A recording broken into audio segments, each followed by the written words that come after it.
Hello everyone, today we're going to make some prints using household items. All you need is paint that you can get from your local craft store. Let's get started. I found, actually we have quite a few of these, a plastic cutting mat upstairs in my kitchen. So I pulled that down here and I have taped it down so it doesn't move on me.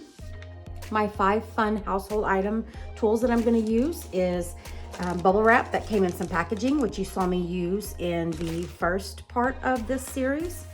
I have a cardboard tube that you easily use a toilet paper tube, anything like that, that can create marks and shapes. I have a wine cork that we're going to use as a stamp and to make shapes. I have a wooden skewer or a chopstick that you can use to do mark making and scribbling or journaling in. That's 4. And my 5th one is just some credit cards or anything that you can use to lay down your paint to scrape it across. My bonus item that I've already shown you is the tape trick.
I really like that. So that'll be cool for some background of the art journal page. And then let's pick up the tape and let's lay the tape down. We'll lay it on a blank white paper this time just so you guys can get the full effect. I don't have the edges hanging off like I did last time, but no worries.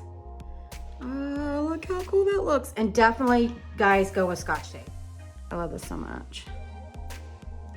This has got to be my favorite technique. Oh, look how cute that is.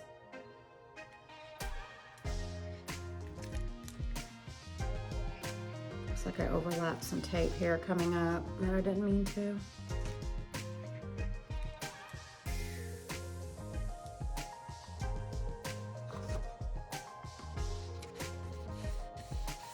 So I hope you guys enjoyed this 3rd session of printmaking, and I will see you guys later. Bye.